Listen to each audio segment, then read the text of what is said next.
few minutes to get up in here.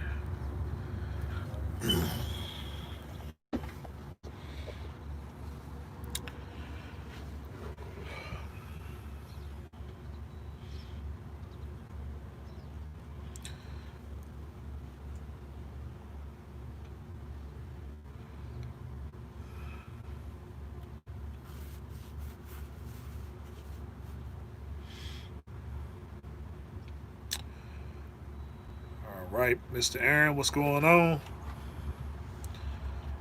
All right, so just like I was saying yesterday and stuff, I'm gonna do the live today. All right, Mr. Robbins, I'm gonna do the live today and stuff about the Refeer Unit and stuff like that. So if you missed anything from here and stuff, just go back through the footage because everything will be focused on the Refeer Unit setting and stuff, what to look for, so on and so forth. The components, whatnot. I did drop a video earlier, not today and stuff. I mean, just some of my earlier videos and stuff like that. So, um, I'll probably get around to the questioning parts once I get done. So, again, it's just gonna be dealing with the components, what to look for if you decide that you want to run. Uh, if you want to run a Refeer Unit and stuff like that, because it's not really complex and stuff as people think it is. It's rather, you know, there are some more components in it, as opposed to drive in and stuff like that. So, but for the most part, it's mainly simple. Once you get the breakdown of how everything and stuff works. So, without further ado, let's see if I can flip this thing around. This is a carrier. This is the carrier version. Hold on, let me get the model number off this thing because I get them mixed up. Okay, this is the 7300. This is a 2019. You can see, where everything's up here fairly new. So, uh, of course, the company that I'm leased on with wants me to purchase this trailer, but it's way too far out of range. So I appreciate the offer and everything, but I just continue to pay the rental fee and stuff on it. So, as you can see, has two components, two major components. You have your engine. You have your engine right here and stuff. And then over here, you have the compressor. Now, again, this is going to be your most important part right here, the compressor. Because if this goes bad, then your Refeer Unit and stuff is just pretty much it's just a dry van with a motor, pretty much. So this right here is the driving force which powers your compressor. And as you can see, a couple of things to look for in your compressor is number one, to make sure that everything, all bolts and stuff are sealed, they're tight. Make sure that all the piping goes to the compressor. Make sure you don't have any kind of cracks and stuff in them because refrigerant isn't cheap. And so this stuff gets to leaking out, then you're gonna have some serious problems. Okay, and of course this right here,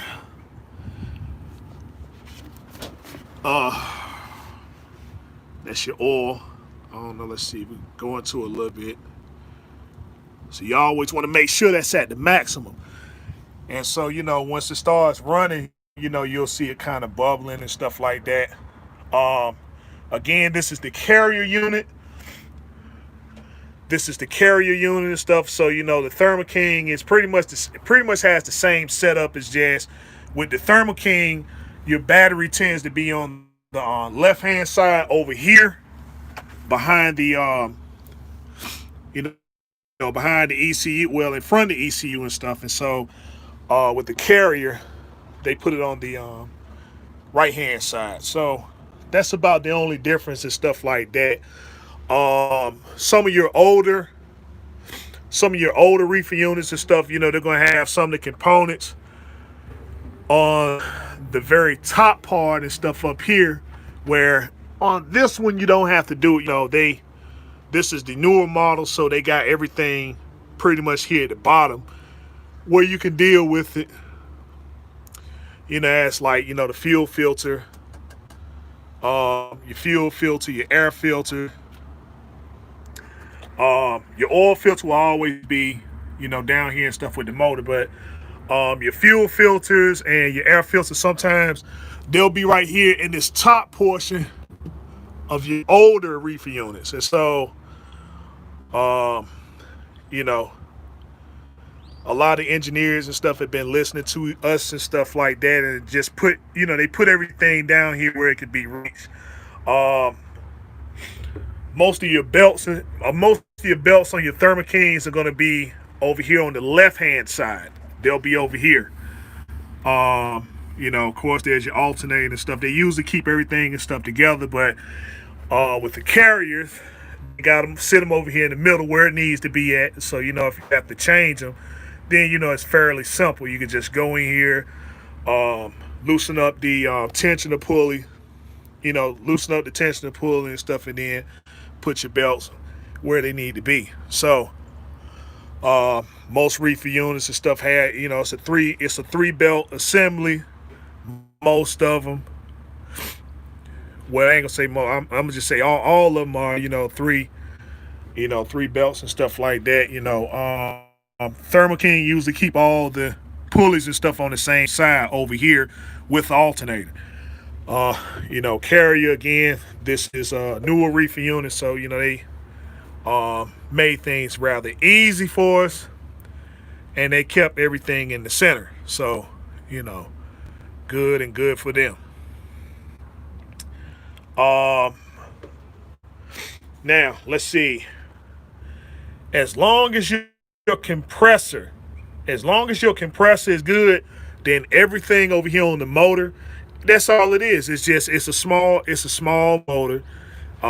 It doesn't take a whole lot, if you have to rebuild it, which I strongly doubt. But by chance of stuff, if you ever have to rebuild it, then, the cost is fairly cheap. Again, the most expensive part and the most expensive components will be your compressor. Usually the oil, the refrigerant and stuff like that, and the compressor itself, So, the motor, things that tend to go out, of course, is the starter, the starter and this is the starter solenoid. They used to sell them separately. If you get an older reefer unit, you could buy a starter and then you could buy the starter solenoid. But with the newer units and stuff like that, they're all sold as one assembly and stuff. And so, fairly easy to change. It's just a few bolts, and then just a few bolts, one here, one there. Then you just unhook the wire. Of course, you just make sure that you take the battery and stuff loose, and then you can just replace the starter and stuff there and stuff. You can, like I said, they go bad. They go bad, but they're fairly easy and stuff to change. And so of course you can tap it to make sure and stuff. That they ain't centered. It's not centered out and stuff like that. Let's see. The alternator is, again, it's a very simple, very simple part to change. Let's see. I usually deal with the Thermo Kings and stuff, but let's see the carrier. I'm trying to see, they got the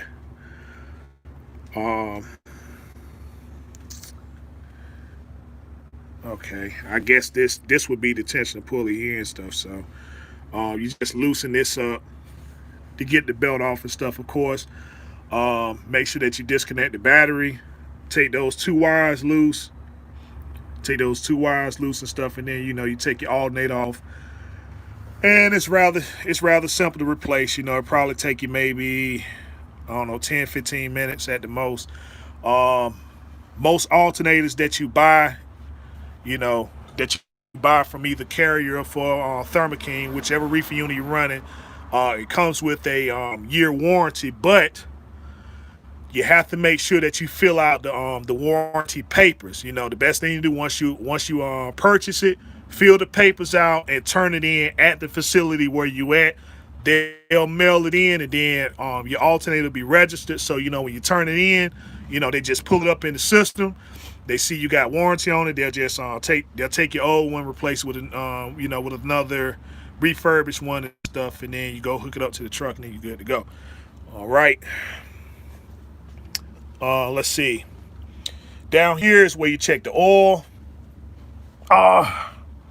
This is where the oil reservoir and stuff is at. They're usually at the bottom, both Carrier and Thermo King. They look something like this and stuff, But anyway, you take this loose here, and you check your oil, make sure that everything's on the up and up and stuff. So I ain't bring no paper towel, nothing like that. Now the type of oil that you run, I usually run Rotella 15W. I run 15W40, just like I do in the truck. And stuff. But again, whatever oil and stuff you put in there and stuff, it doesn't matter. Rotella, Delo, Delvac, whatever. You can run 15W30, 15W40. As long as it as long as it does what it's supposed to do and stuff, which is lubricate and stuff like that. Now, it will be a good practice to do an oil change at least. If you stay committed to your trailer and stuff, every second oil change that you do in your tractor, every second oil change you do in your tractor and stuff, then do the oil change and stuff on the reefer unit. Now, as far as the places that you go to get it done, I recommend Speedco or Love's. Them are the only two places I recommend stuff because they always have the filters in stock. Whether you run Carrier or whether you run Thermo King, they'll always have your stuff in stock. And changing it is pretty much a stuff a breeze. You'll probably be in and out and stuff, man, less than 30 minutes.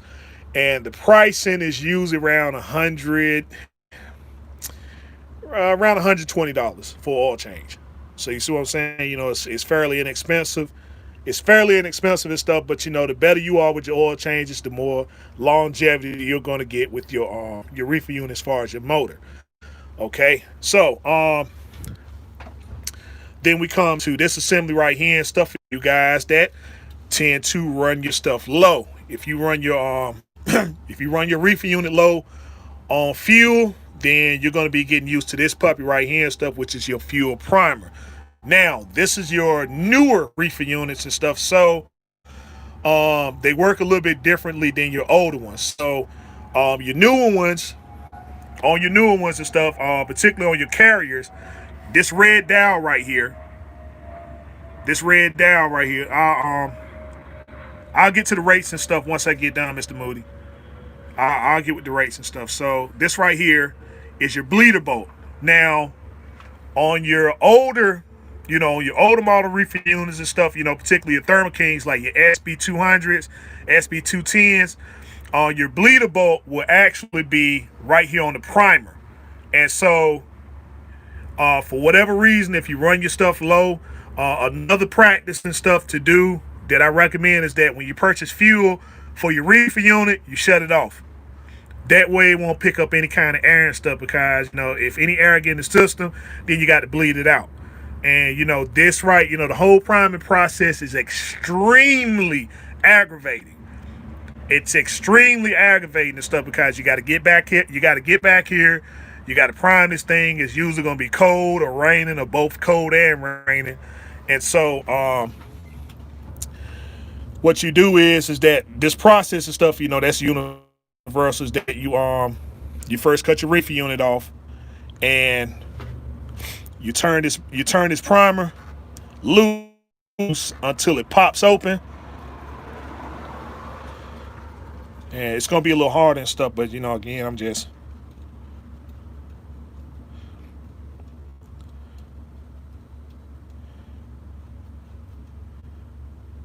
but anyway, once you turn this and stuff, your primer will come up, and then from there, what's recommended is, okay, it comes up. So what's recommended is that when you pump, you got to pump every 1 second, like one, like that. You do it You do it 100 times. You do it 100 times and stuff, and then once you're ready, you know. So I say, what the process is that you take this loose, and then you loosen up your bleeder bolt and stuff on the carrier. And they made it simple. You just turn it just a little bit. You turn a little bit to the left to loosen it up, and then that's when you begin to prime and stuff. And so you prime every 1 second, 1, 2, 3, and you do that 100 times. And once you do it 100 times, then once you do it 100 times and stuff, you tighten back up the bleeder bolt. Then you tighten back up the primer before you start it. All right, this is for the carrier. On the Thermo King, when you loosen up the bleeder bolt and you begin to press on the primer, you'll start to see like air bubbles and stuff come out. So that's what you want to get. That's what you want to get out of the reefer unit. You want to get the air and stuff out. So as you begin to prime it with the Thermo King, you'll start to see have the air out the system. Once you see the fuel start to flow out, every time you hit the primer, the fuel will just flow out and stuff like that. That's when you're ready to crank it up. Thermo King is a little different. Again, you have to prime it.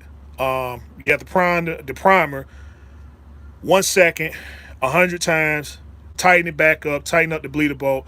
Crank the reefer unit up and see if it fires up and stuff. And so sometimes it'll have a bit of it will have a hesitation. You're probably gonna have to do this process on the carrier at least 3 times.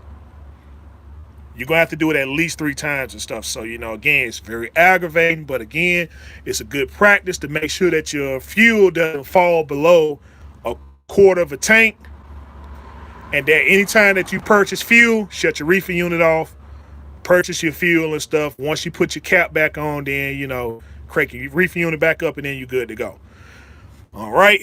So if you get a code 63, and stuff, which is your reefer unit not starting and stuff because of fuel problems, it's a fuel related problem. I know it's a code 63 on the Thermo King. I don't know what the fault code is for the I don't know what it is for the carrier. I imagine it's probably saying code 63 and stuff. Gotta look up the manual again. But if you get a code 63, right, then that's what happened, is that you got air inside your system.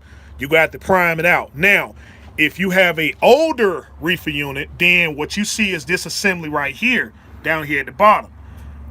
Okay, now I did a video on this and stuff, and so what happens is that when you take this bolt off here, and stuff, this like after you primed it or whatever, and this how you know when you need to go to this process here, is that you prime it, you start the reefer unit up and stuff, and so when it's in low gear, which is always how it's going to start off, it's going to start off in low gear, it's going to run, and then when it kicks into high gear, it's going to cut off, and then it's going to give you that same code and stuff, that code 63. That means you got trash in the line. And so this part in this assembly right here, in this primer assembly, it also catches the trash. And stuff. And so over a long period of time, it collects so much trash and stuff, it doesn't allow any kind of fuel and stuff to go through there properly with a high flow. So once it kicks into high gear and it needs more fuel and stuff, that's when it starts hesitating and stuff, and then it just cuts off. So what you do is that you take this bolt right here. It's there's a washer that you got to make sure when you take this bolt loose, you got to make sure that you catch that washer, because that washer is very, very hard to find. You can only get it at a Thermo King or at a carrier. And so, if you do this process here again, just make sure you have some kind of screen so that you can catch the bolt and you can catch the washer. It's a little brass washer that goes in between here. But once you take it out, there's this screen that's inside of there. It's a 2-piece screen. So once you take the 2-piece screen loose and stuff, just clean it. Just clean it with air.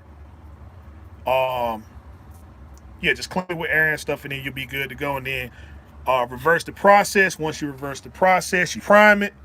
start it back up, and then you won't have any problems and stuff. But that's if you get a code 63, if your reefer unit is running on low, and then it kicks into high gear. It's a lot. This right here, this part right here, this is why a lot of people go to the shop, and why they'll charge you $1,000 behind something simple. You thinking that, oh man, something going on in my reefer unit, it ain't working, and all they did was just clean that screen out and stuff. So just make sure and stuff. If you got a reefer unit, and it's got a little bit of time and stuff on it, just check it, clean it off and stuff, put it back in, and you're good to go and stuff. Like I said, that's a real quick way for these guys to make about $1,000 off something simple. All right, so of course this is the yeah, they'll charge.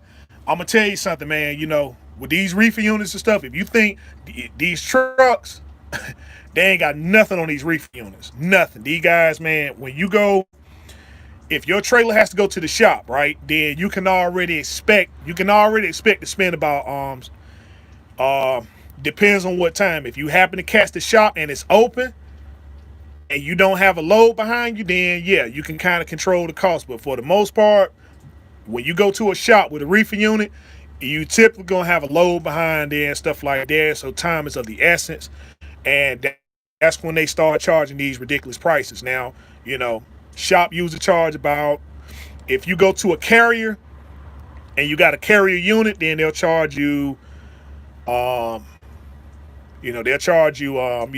shop price. If you go to a carrier and you got a Thermo King, then it's an upcharge. It's $20. It's either $20, $30 more per hour on the different unit stuff. So yeah, so just got to make sure, if you got a carrier, go to a carrier shop. If you got Thermo King, go to a Thermo King shop. Get familiar with the locations. Get familiar with the locations and stuff. If you're gonna haul reefer, make sure that you have some kind of pamphlet to know where these shops are, because time is of the essence.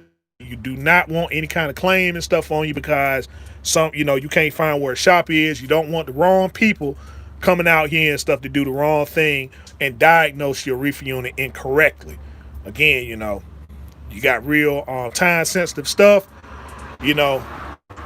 If you can get the load off and stuff, then get it off and then go to the shop at your leisure. But if you know that you got a load of stuff on you, then time is of the essence. So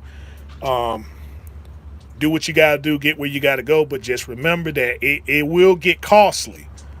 It's going to be very costly and stuff. So you can expect, if you can catch the shop, then you won't have to pay that minimum. But if they got to get called out to you, they roll call, plus they got a minimum of 2 hours.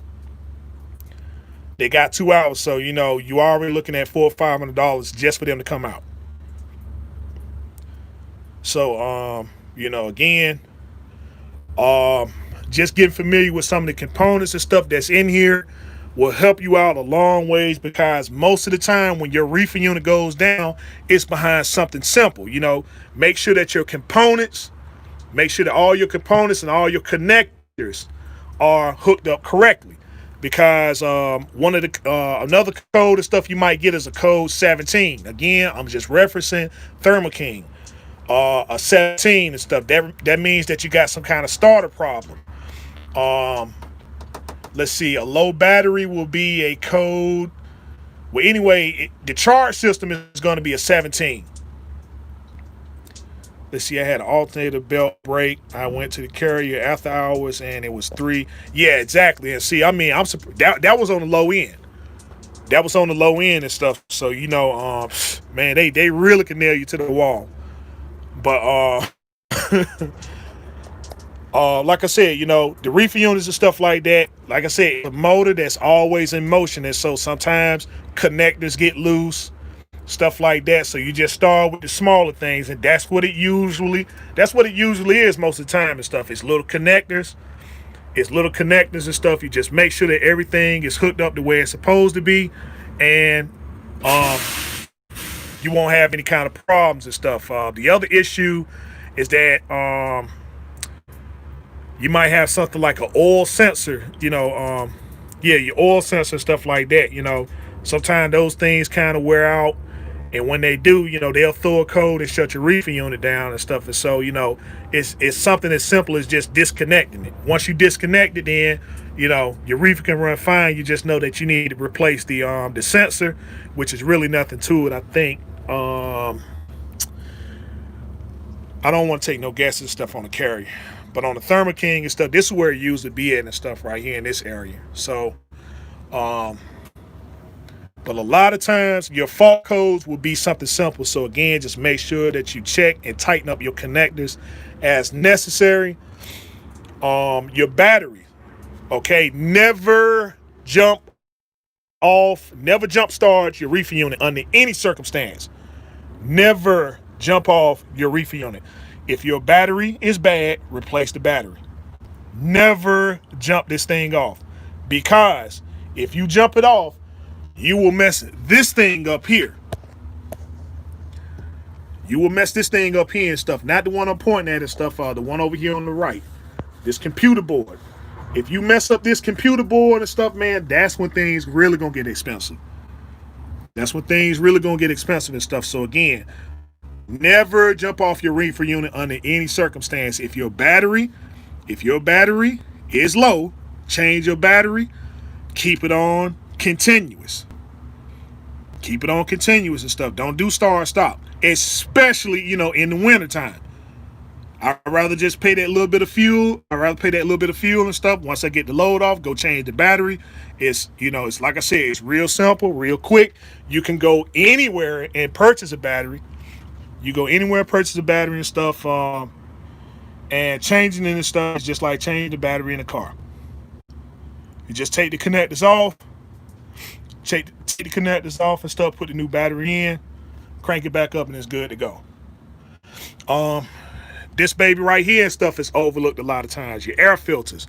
Like I said, when you do your oil change, when you do your PM, change your oil filter. Change your air filter every second oil changes. So, like I said, why I recommend Loves and the Speed Code, because they'll always have everything that you need. You'll have your oil filters, your fuel filters, and they also have your air filters. So, like I said, they'll change it. They'll change it and stuff like that. But like I said, just getting a good practice of doing that. And a key indicator to know when this thing need to be changed is when you crank your reefer unit up and you start seeing a whole bunch of black smoke coming out of the pipe. When you see that black smoke coming out of the stack, that's when you know your air filter's bad. Like I said, you can see where the where you check it, right, and it's way back there. It's way back there and stuff. And so, in fact, now I think this one needs changing. So, there you go. But for the most part, getting good practice and stuff, every time you do a PM, change your air filter, you're good to go. So, like I said, belts, pulleys, fuel filters, primers. Like I said, this is the carrier setup. This is 2019, so they want way too much money for this thing. I just said no, thank you. I just keep on renting it.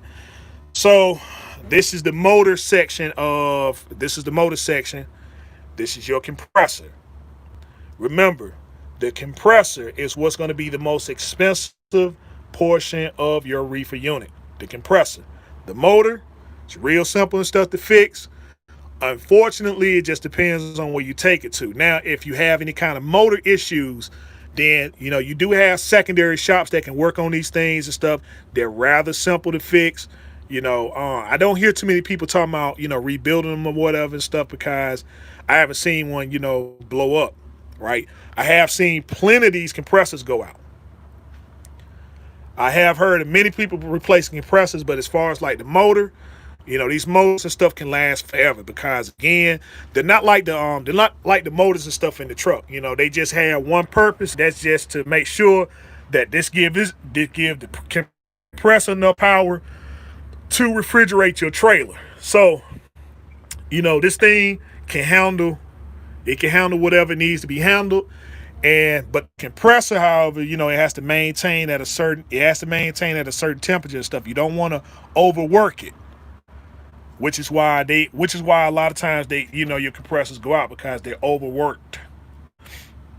You know, just like your refrigerator at the house or anything like that and stuff. That's why they make sure that your temperature and stuff is maintained, because the objective of the compressor is to make sure that it refrigerates based upon the temperature that you set, and that's that. So if you got it at -10, it's going to do everything it's supposed to do to get that thing down to -10, even if it overworks itself to do it. That's exactly what it's going to do. Um, let's see, one more issue and stuff that becomes a problem over time is that you'll get like a code. You'll get like a code 56, right? Which is high refrigeration capacity. Now, it will shut your reefer unit down, but what happens with those codes there and stuff is that what happens if you get one of those codes and stuff, high refrigeration capacity, mean that um, it means that your compressor froze up, right?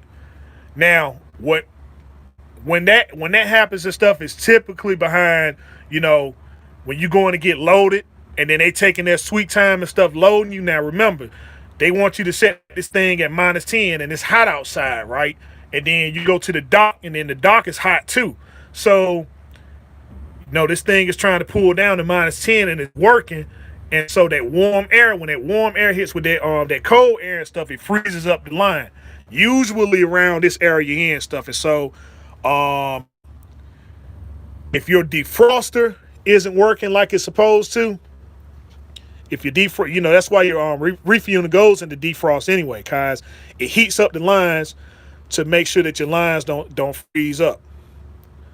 And so if they get too frozen, then the reefer unit just shuts down. So when the reefer unit shuts down, then you think, oh man, shoot, I got some serious problems.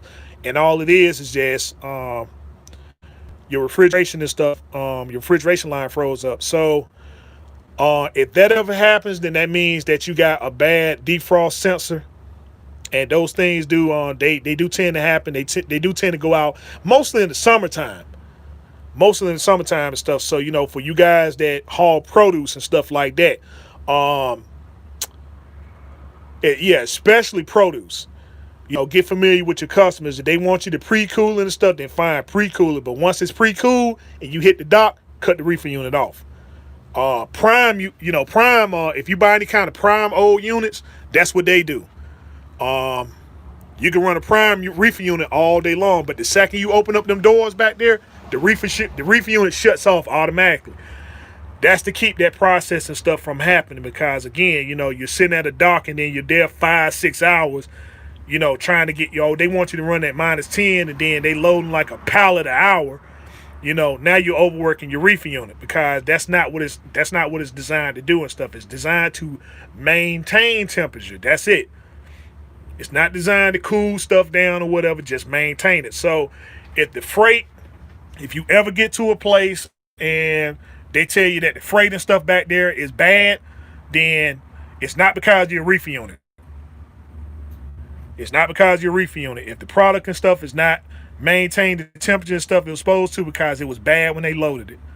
They kept it somewhere, it was below temperature, then they put it on your trailer thinking like, okay, yeah, your reefer unit is going to pull it down and stuff like that. That's not how it works. Reefer unit only maintains temperature. It does not do anything else. So if your product's bad, it's because the shipper shipped it bad. But to be on the safe side, just make sure that you guys follow the instructions of what they tell you to do and stuff, right? And that's so that they can't put the claim on you. If they tell you to run your reefer continuous, run it continuous. Okay? Yeah, it's gonna put some more wear and tear. Yeah, it's gonna cost a little bit more and stuff. This is where you have to understand your business and what you in, and apply the rates necessary to the work that you do. All right. So, again, that's just some of the things and stuff that I experienced. And so, again, motor, compressor. So we're going to go over here and Make sure when you close your reefer unit up and stuff that your doors are closed and they are secure. Because I don't know how many times and stuff, man, I see guys and these doors and stuff fly open. These things are very expensive. These doors are very expensive and stuff. You ain't gonna find one in no junkyard or whatever. And so, again, this is the Carrier 7300X 2019. So, we're gonna go back in the back. Oh, a little side note and stuff. I guess some people are probably curious as who I work for and stuff like that. They put a disclaimer and stuff.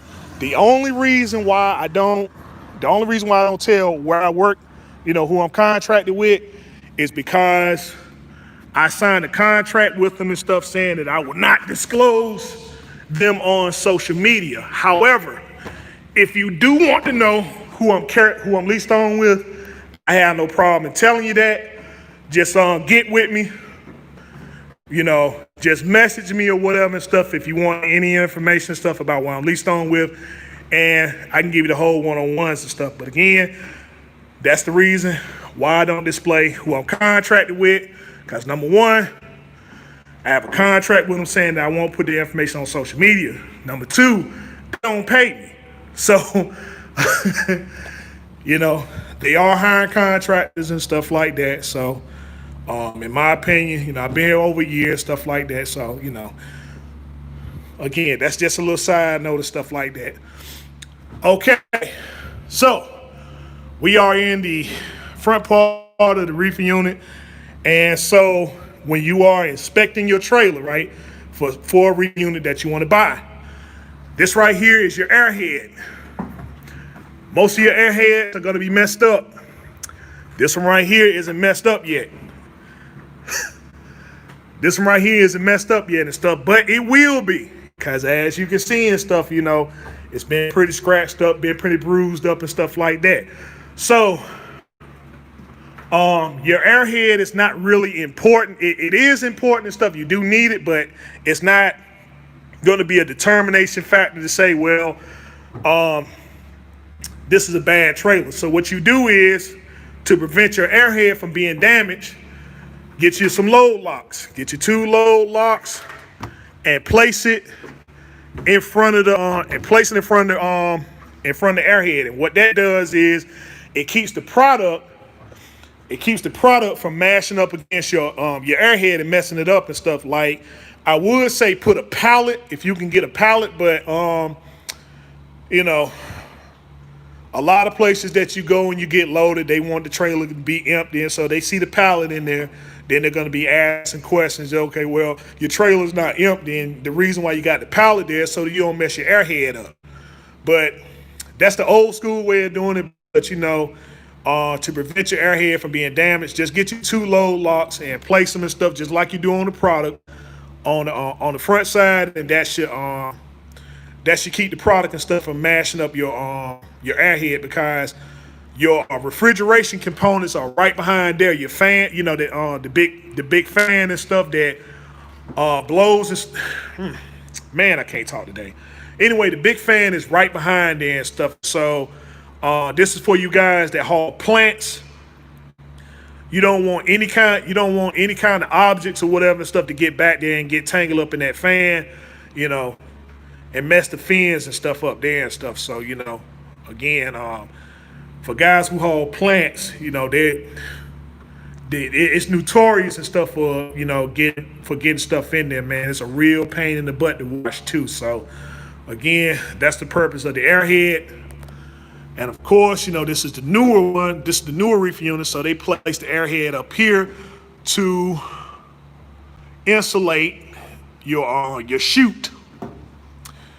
Okay, so your chute, again, it's not a real making or breaking process and stuff, but you do want to make sure that the chute and stuff, that all the hold, that everything that needs to hold the chute up and stuff is holding it up. At least from the front part up here and stuff, because once you get in the back, it's not going to be that much of a big deal and stuff. But again, you want your chute for the most part to be secure. That way, when you haul load or whatever, when they start loading, that they're not gonna put product and stuff in here and snatch it down completely, which is another thing that customers are good for doing. All right, now the making and breaking process.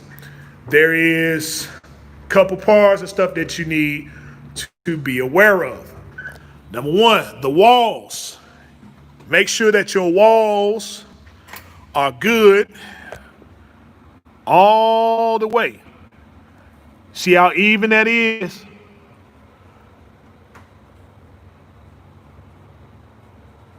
You don't want any kind of bulges on that's coming out or going in. All the way down, even to the floor. Same thing on this side here.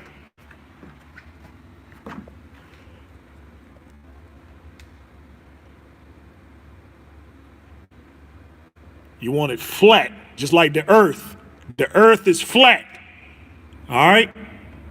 So, you people that's sitting there saying that the earth is round, it's flat. It's a flat earth.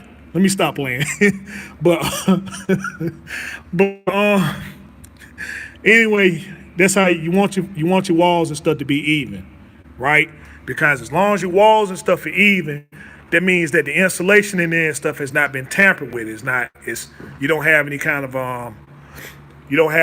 of way of the refrigerant and stuff escaping. Okay? So again, making sure that everything, the bolts are in here like they're supposed to be. These are self-tapping screws and stuff. Make sure that you're checking them after every load or every other load and stuff, just get into practice and stuff of getting back here, because this is a very, very delicate unit. Doesn't matter whether it's new or old. You got these forklift drivers and stuff, man, they just get in here and for some reason they just, a wall, let me run into it. This right here, a lot of reefer units and stuff come with the, God, what's some things called? They tamper-proof and stuff, which means you can run a jet plane into it and stuff, man, and you won't do any kind of damage. But again, if you can find a reefer unit and stuff like that, then that's the kind you go for. But, for the most part, they're going to be like this. It's just going to be put together and stuff, and then it's going to be up for you to maintain. So, again, just make sure that make sure that your walls and stuff are good. That means that you got a better chance of your insulation staying intact. Okay. Number two, your floors. Make sure that your floors and stuff they don't have any kind of bulges and stuff in them. When you get in here and you check your reefer unit and stuff, talking about, okay, yeah, I want to buy it. Take a walk down here. Walk the floors and stuff, Walk the floors and stuff, see if you feel any kind of bulges or whatever, because those cross members, if the cross members are bad under there, then that's going to be a key indicator, that your floor and stuff going to be kind of giving way a little bit. Again, these forklifts, they don't care how they come in here. These forklifts do not care how they come in and stuff, man. The thing is that, it's a real good practice and stuff, if you are, if you get familiar with your customers, right, then you can talk to the guy and stuff that's loading your trailer possibly and tell them, man, listen, something happened to my trailer, then, I'm coming after you. So, anyhow, just check your floors and stuff like that. Make sure they ain't any kind of, that they didn't, the floor is not damaged in any kind of way and stuff like that. If you find a reefer unit and let's just say they did some work to it and you see some well spots and stuff, if you like it, it's not really a making or breaking. Just make sure that you check and make sure that it ain't any holes inside of the welds. Because if it ain't no holes in it, then you got your good reefer unit, because this right here, along with your walls, is what's going to determine how hard your reefer unit is going to work. Because when these rails get cold, and stuff, when they get cold and stuff, because what it's doing is that it's circulating, and so it circulates to the back. When it hits the door, that's when it gets on the floor and stuff. And when the floor gets cold, that's when everything else and stuff goes along with it. And so that's what keeps your stuff cool. What's going to determine whether your reefer unit is going to be running hard or it's not going to be running as hard. the insulation.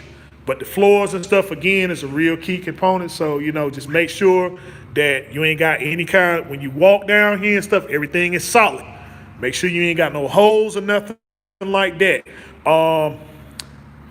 If you can, get you a bucket of water, right? Get you a bucket of water.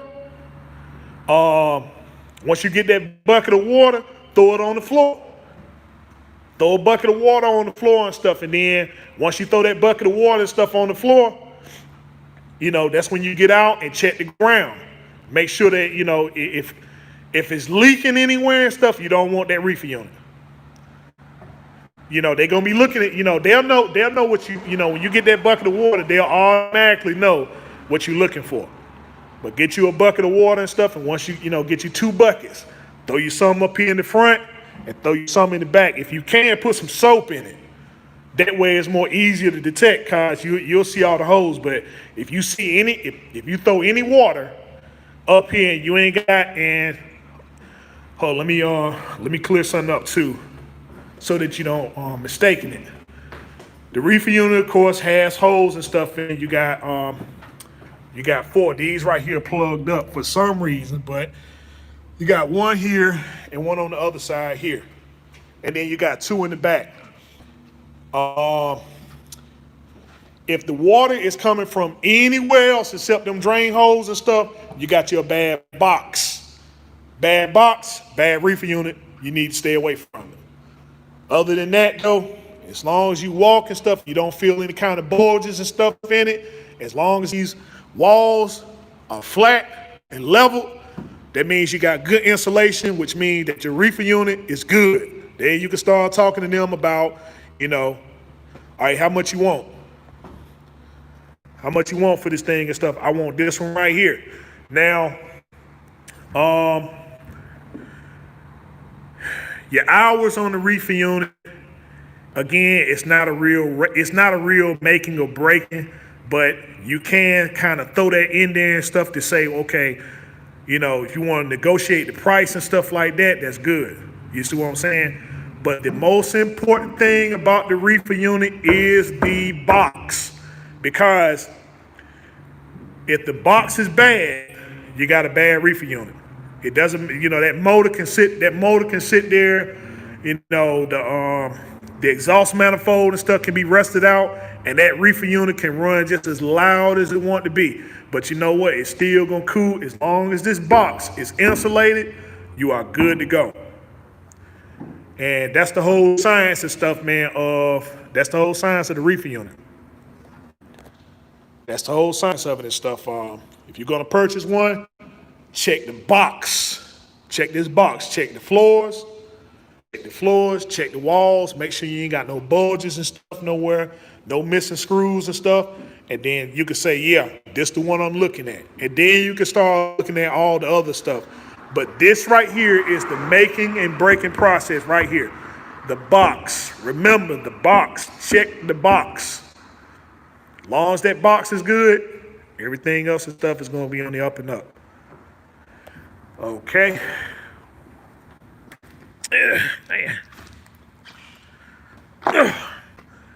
And then of course, the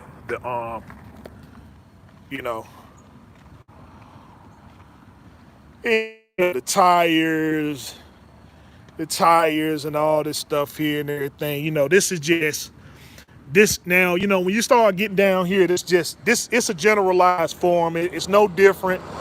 Whether it's drive-in, whether you do drive-in, reefer unit, flatbed, whatever, you should already know the science of the cross members and, the axles and tires, brake wear, the whole undercarriage side. You should already be familiar with that. That's no different, reefer unit or otherwise. Side note though, when you're dealing with the fuel tank, right? Again, these straps right here, they tend to the cross members, no, they're not expensive. They're not expensive to replace, depending on the damage and who you take it to. But if you're buying one, if the cross members are bad, then you just need to leave it alone. if the cross members are bad. But if you get one and then the cross members start going out, like I said, you should already know when you get under here and check. But the key thing is to make sure you check it before it go bad. But if they are bad, if they are bad, or if they ever been replaced, right, then don't, you can kind of come back to that trailer later on, but don't let it be your first choice. Don't let it be your first choice and stuff. If they do decide to sell it, then they make sure you sell it for the low. All right, make sure you sell it for the low. I don't care. We fix it and all that stuff and everything, because, it's an integrity thing and stuff for the trailer and stuff. It's not a first option. But again, if it's something that you want to consider, and they said that they did some work to it and stuff, then you can start finagling the price. Now, I mean, they sit there and they give it to you at a real good price, then okay, but don't be sitting there paying top tier dollar for something they telling you, yeah, we had some cross member work done to it new. Okay, now this is a carrier unit and stuff, and so if you get an older unit, these straps right here, they go bad. These straps and stuff, they go bad, especially in the Northeast. That salt and everything get on it, and it kind of corrodes it. It kind of corrodes it and stuff, and so these straps are unbelievably strong, and so when they go bad, they'll still hold the tank up, but over time and stuff, they get to cracking. Then next thing you know, your tank kind of going lopsided a little bit. So if you ever have to replace the straps, just remember that if it's if you got a reefer, check your reefer unit. If you got a carrier unit, then you need to go to carrier to get the strap. If you got a Thermo King unit, go to Thermo King and get the strap, because these straps are not universal. They might look the same and stuff like that. You say, daggone, they look familiar, but the diameters and stuff are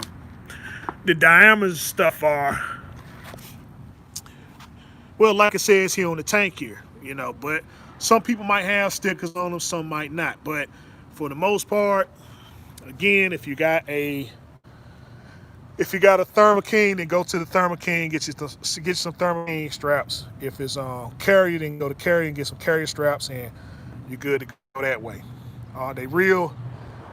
They inexpensive and stuff like that. Putting them on, well, you got to get somebody to put them on, but it ain't gonna even take you. You can take it to the TA or wherever and put that on for you and stuff about 5-10 minutes. But as far as like getting the straps, if you got a Thermo King, go to Thermo King and get one.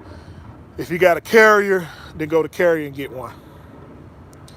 And don't let them say like, well, hey, these things, anybody will tell you like, man, you in order for these straps to work like they're supposed to, they got you got to match them up. So it's no aftermarket straps. Just put it that way. It's no aftermarket straps. That's the thing right there. That's OEM. So, and that concludes it and stuff. So if you guys got any questions or whatever and stuff, you can go ahead and throw them at. Oh yeah, he said something about the rates. Somebody said something about the rates. Refrigerate. When you run refrigerator and stuff, a good practice as far as your rates and stuff, as opposed to dry van, is I would start at about $150. I would start at $150 and then go up from there. Another good practice and stuff is that your -10 loads, right? You're gonna have different degree loads and stuff. Your 0 to -10, you're gonna get your 0 to -10, your 35 degrees, and yeah, that's it.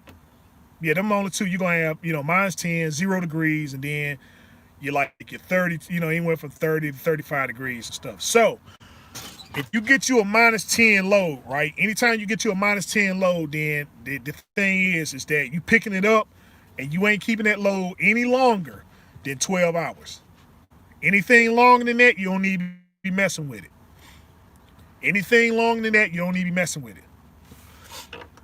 Because These are the loads and stuff that they will offer you the most, especially especially in the spring and summer times. They'll offer you these loads and stuff, and they'll tell you, okay, look, the load's picking up 6 in the morning, and it's dropping tomorrow night. It's tomorrow night at 9 o'clock or something like that. No, them loads you stay away from, because them loads and stuff, they're good for people who typically those -10 loads and stuff like that. If they got long times of keeping them, they're usually for people who do drop and hook. But what happened is that they probably ain't got enough. They probably ain't got a truck in the area. They ain't got a truck in the area, so they'll just take their chances with somebody, and then you go over there and you wind up picking that load up and stuff like that. So, um,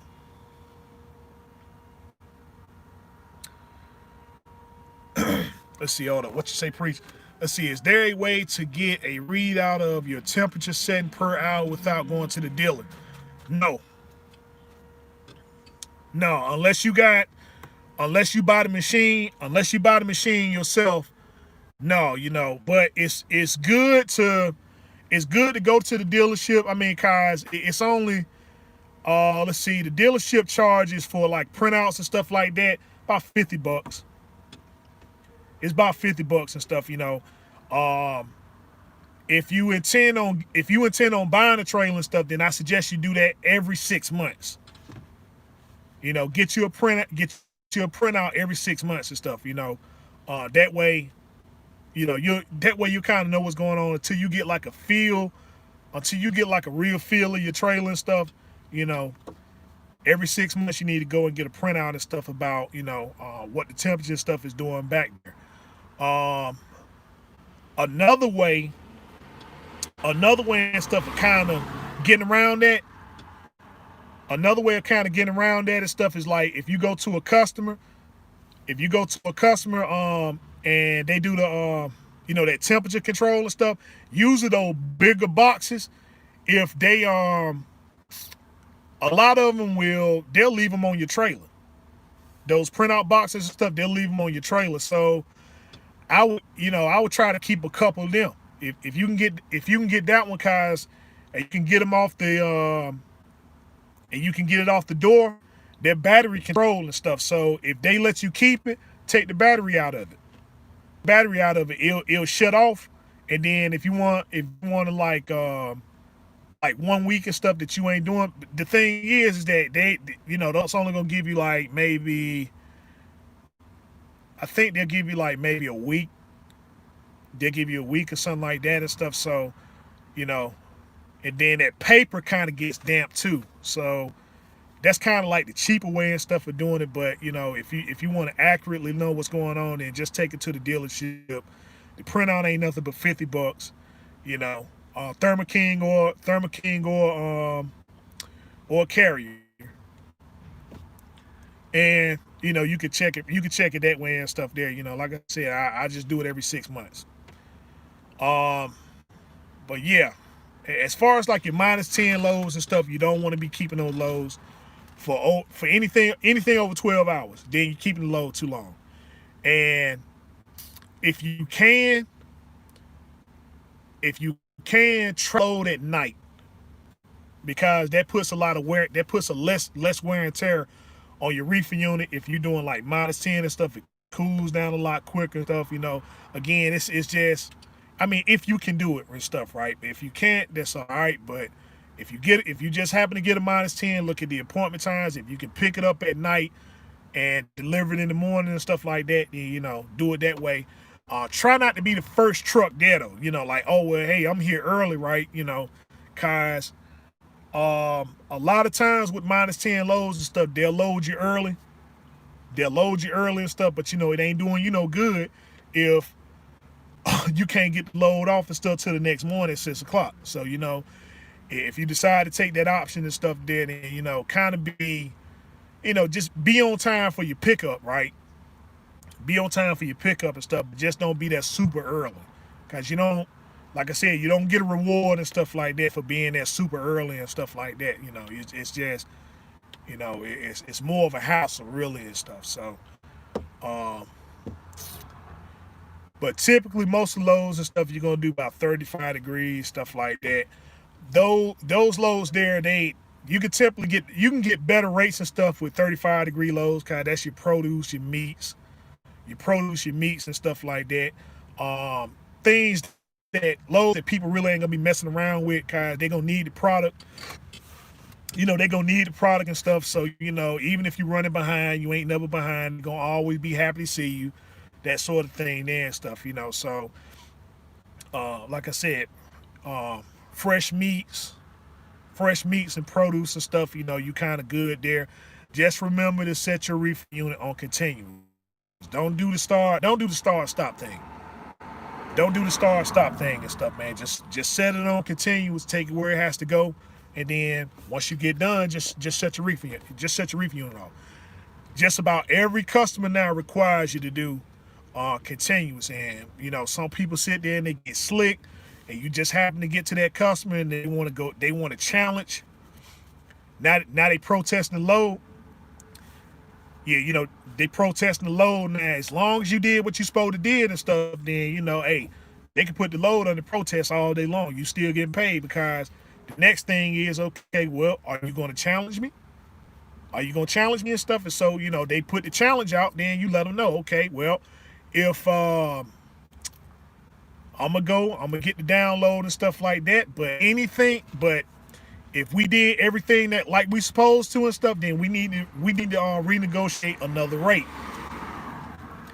If they ever put your load in the protest and then they tell you to go get a download, then that's when you start sticking them to the wall. Like I said, download ain't number $50, but the inconvenience of finding a place and then waiting and all this other stuff there to get the download and then take it back or email it or whatever and stuff there. Because see, when they protesting you, then they're pretty much, the integrity of your company is in jeopardy. So you see what I'm saying? So, just make sure that you do what you're supposed to do. If the load say run continuous, run it continuous. Run it continuous and stuff, and that's that. Get back there, check it, make sure that your temperatures and stuff are on point. So that, if they ever like I said, you never know when they're gonna do it. But if they do it, just make sure that all your bases are covered. It ain't nothing for you to go down there, get the download. Okay, man, I ain't got nothing to worry about. Even if they refuse the load, and they protested it, and that's happened to me plenty of times. They protested the shipment. They say they don't want it, and then I got to take it back, and I just tell them, okay, whatever you paid me to come back up here, that's what you're gonna pay me to take it back to. And they pay it, no problem. Why did they protest the shipment? Well, because the receiving manager wanted to be a butthole. The receiving manager, he wanted to be a butthole and stuff. And so, what I've noticed in those situations there, when I go back to the place, I don't see that same receiving manager anymore.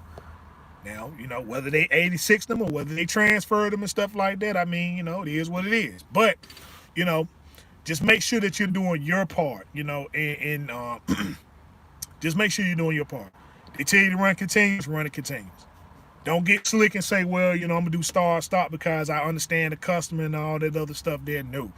Guys, you never know when they'll sit there and they'll pull one fast one on you, tell you, okay, hey, man, this thing is like a couple degrees and stuff off, This thing a couple degrees off and stuff, man. What did you run the start, stop?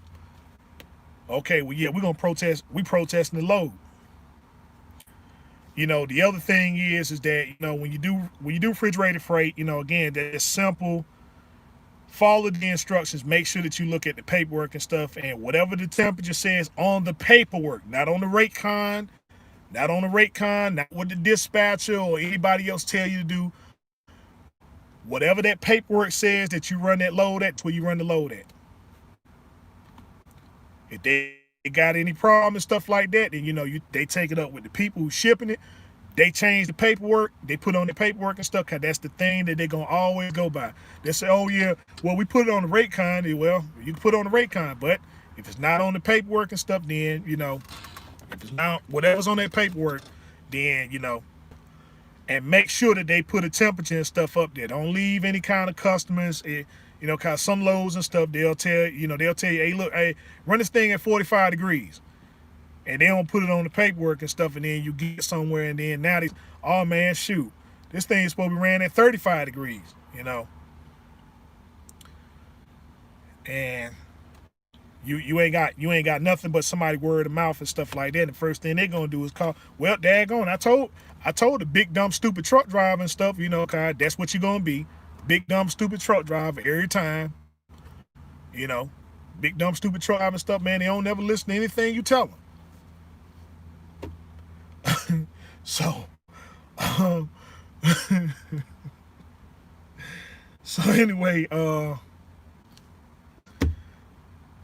that's it and stuff, man. If you run -10, don't keep the load in longer than 12 hours. Always run your stuff at continuous. Always run it at continuous. And follow the instructions on the paperwork and stuff. And as far as the rates are concerned, you know what drive-in pay? Well, you charge $150. That's a start right there. That's a start. And of course, when you call in, you negotiating something, if you put a rate out there and they agree to it automatically, then you know that, well, you bid it a little bit too low. You always bid to a point to where they have to say, hey, listen, hold on. Hold on, let me go talk to somebody right quick, That's when your rates and stuff are inspected. If you ever do a load and they say, yeah, we'll take it. How much? Oh, $2,000. Yeah, we'll pay you $2,000. You bid it too low. Yep, you bid it too low. And so I guess that's that, man. Man, fellas, time has been flying. I ain't got but one more week left. And and I'll be on vacation. So, but I ain't gonna, I'm still gonna be doing live. So I'm gonna still be doing live and everything and stuff. It's just, I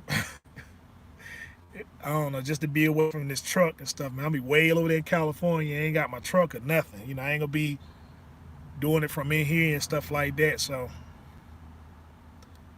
but yeah, that's it. So if you got any questions or whatever and stuff, man, just fire away. Oh, oh man, I knew it was something I was gonna forget. Okay. When buying a reefer unit, okay. I touched on this last night, but this is another important thing too. You got two types of reefer units. As far as the width, you got the 50. You're gonna always have a 53, right? But you got a 102 width and you got a 96 width. The reefer unit that I have and stuff, and most reefer units that you see out here, they're gonna be a 102 width, which means that they're wider on the inside and stuff. They run pallets in. They can run them in straight. They don't have to pinwheel them or nothing like that. They can typically put more product and stuff on the trailer. Like I said, they're more common, right? And then you got your 5396. If you remember my reefer unit that I got that I bought through Big Rock and stuff, which I currently have, and I haven't determined whether I'm probably gonna wind up selling it.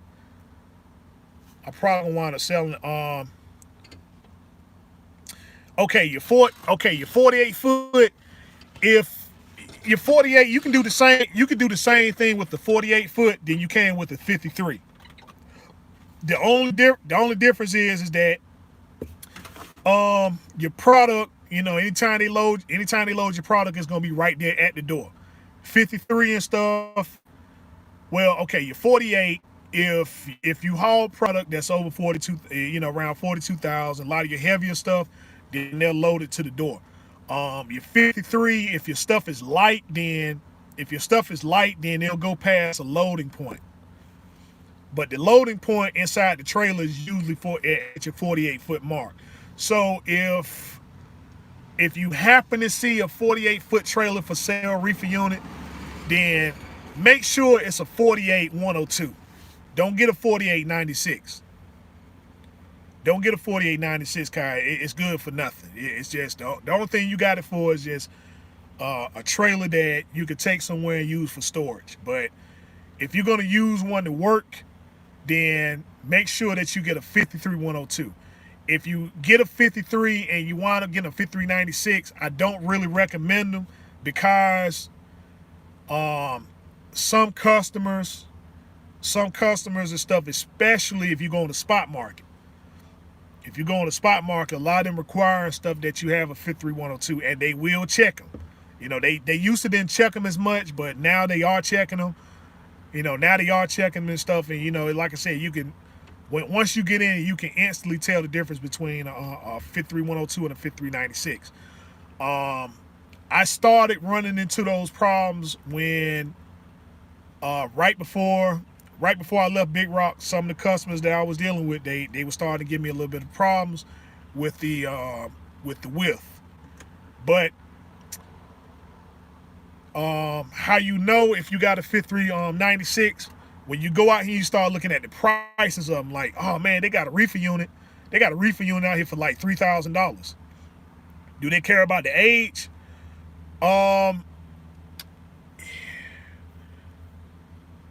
Yes and no. Yes and no.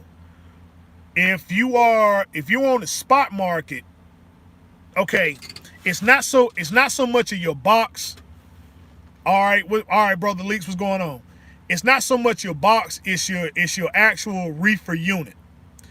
It's your actual reefer unit, and the only thing they really want to see if it has download capabilities, which most of them do and stuff. Any one of them that's for sale now, they probably used to be a problem back in like if you get like a 99 or a 2000, something like that and everything, then. But for the most part, they want to. They say a 2007, and that's because it doesn't have download capabilities and stuff like that. So, and that's the only thing there and stuff, and that's what you want anyway and stuff. So, as far as like the actual box or whatever, they really don't care too much about the box. It's just the actual reefer unit itself to make sure that it has download capabilities in case they protest the shipment. You can take it somewhere, get it download, and say, okay, all right. No claim for you. But other than that, man, other than that's the only thing that they kind of care about and stuff as far as the year. It just make sure that it's download compatible.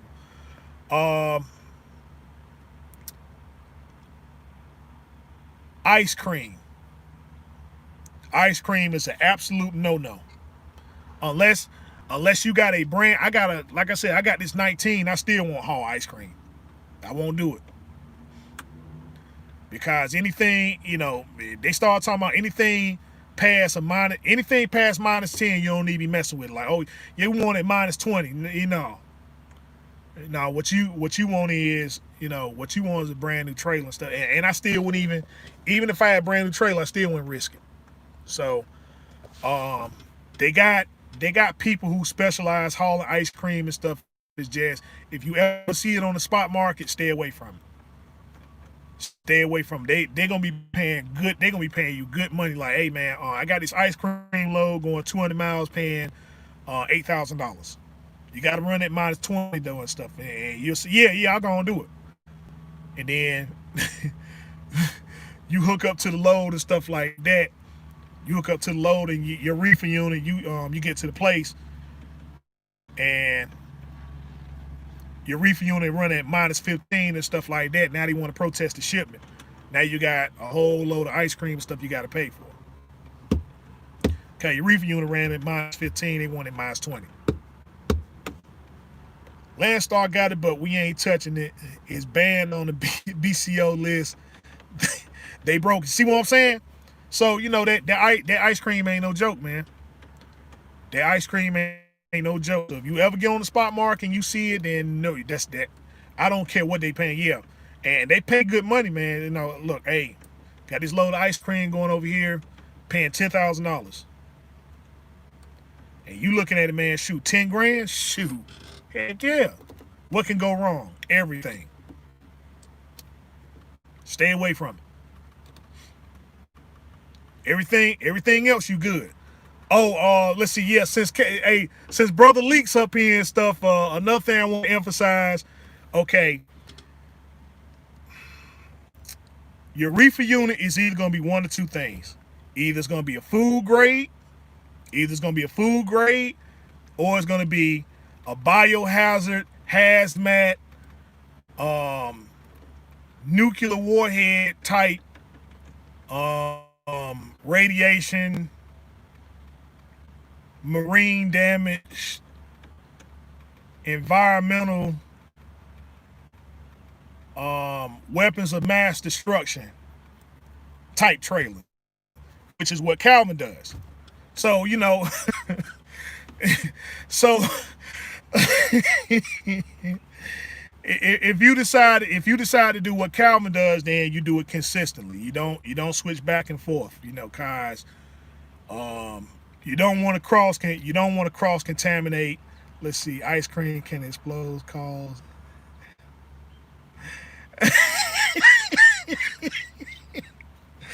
I don't know, man. It's just with ice cream with ice cream, man. With ice cream, man. It's just, dude. They just real particular with they real meticulous with it. So um, but yeah, you're gonna be either one or two things. You're gonna be food grade. You're gonna be food grade or weapons of mass destruction, radiation type material. And it's a need for both, but you can only choose one. And if you do one, you can't do the other unless you got one trailer, you know, which I got one trailer operation, or you could be a super fleet owner like Calvin that got 30 and 40,000 trailers and stuff all everywhere and stuff. So you could say, well, I could dedicate a few to weapons of mass destruction type, and then I can do food grade type.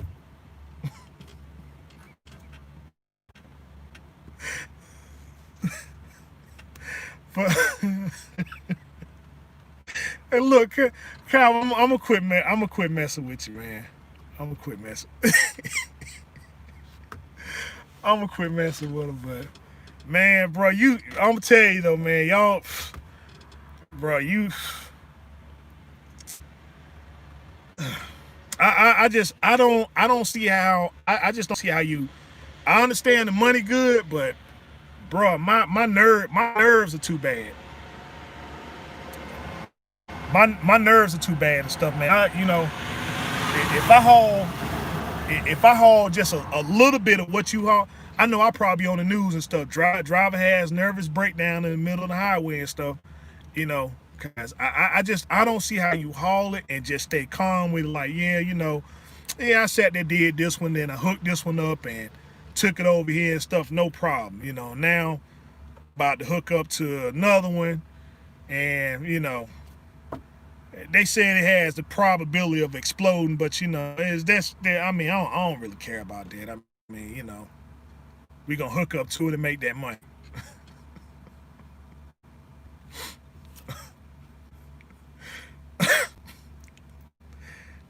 Bro, you got nerve. I don't know. You got nerves. Like I just couldn't do it. I couldn't do it. That tanker either. That stuff chasing Andrews. I can't do that either. Cause man, y'all stay calm with it. Like, okay, yeah, I'm about to take this load. I'm about to take this load up here to Kentucky. You know, they said it. They said the counter is going down on it. It probably explode in about 30 minutes. But I ain't worried about it. You know, I'll get it there with plenty of time to spare. I'm gonna go to the house, chill out, take the load, deliver it and stuff, come back and then do another one. No problem. You see what I'm saying? I don't see how y'all like, okay, yeah, I'm gonna do this and nothing else.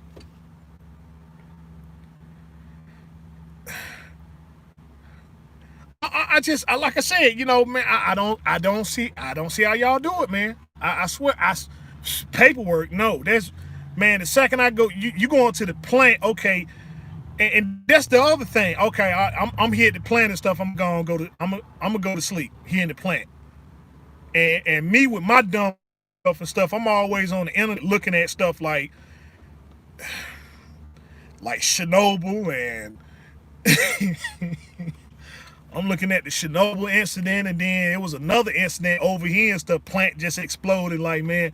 And y'all talking about taking a break over here? No, Jack. And I like I said, I don't see how you do it, man. I don't. It's not enough money in it for me. I swear it isn't. I swear it isn't. But y'all got, like I said, kudos to you, cause man, bro, I get around them gas from refineries and stuff like that, and I get to thinking about all types of dumb stuff. And then like, I don't know, is it just me or what? Like, I gotta catch a flight to California, and I'm gonna be on that plane for 5 hours. I've been watching that movie Flight with Denzel Washington. I've been watching that movie now and stuff, man, just back to back. Like, and I keep, why do I keep watching this movie? And I know I got to get on this plane. I know I got to get on. I know I got to get on this plane. And then I watched Then I watched the 9/11. I watched the 9/11 documentary.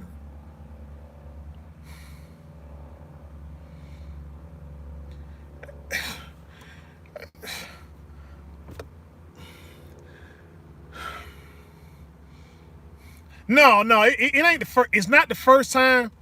No, it's not the first time. But dude, come on now. You know, when you get on a plane, you know you got that sense of nervousness. Like, man, you know what? Some dumb stuff might happen, and some dumb stuff might happen. And ain't I always around the dumb stuff? Like, you know what I'm saying? Like, man, y'all won't believe what happened. And I just,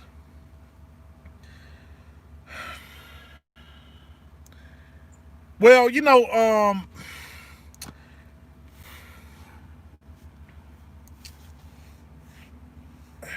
I just, like I said, I want to go to California, and that's the only way I can get there. And I need to quit.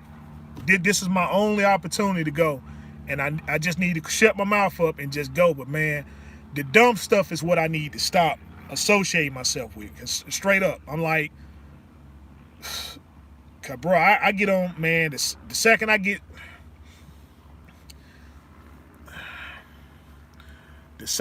strapped into that seat, I'm like, man, here you go. I can't eat nothing. I don't see how people like, okay, yeah, I'm gonna get up and go use the bathroom, and I'm, like, eat, put a blindfold on, right? Yeah, yeah, okay, yeah. With my mind and how it work and stuff, right? Yeah, that's what I need to do. Blindfold myself.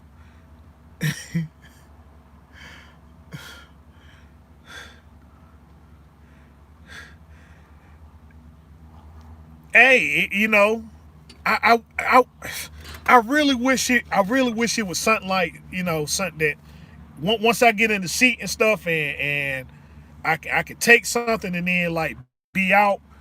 But then I got the people I'm sitting beside. I got to worry about them, cause then they want to be all touchy, feely.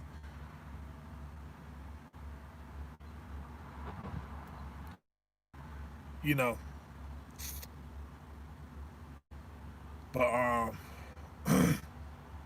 yeah, that's it, man. So listen, fellas, I'm gonna go and get on off here and everything. I hope the information was helpful. Y'all pray for me, cause good gracious, it's just, I'm down to 0 hour and stuff, man. I can't believe I got all this stuff paid for, and now I'm debating on whether I want to go or not. I'm seriously debating on, like, you know what, I shouldn't even go. Just, you know what, screw it. Just, But anyway, man, I'm gonna go and jump on off here and stuff again. Hope the information was helpful. Um, y'all got my contact information. Feel free to hit me up. And with that being said, it's your man here, the one and only, that beautiful Rhode Island Red Rooster. As always, continue your research, fact finding studies, harness on your skills every day. So next time we talk, next time we meet, be safe, be easy. Peace out.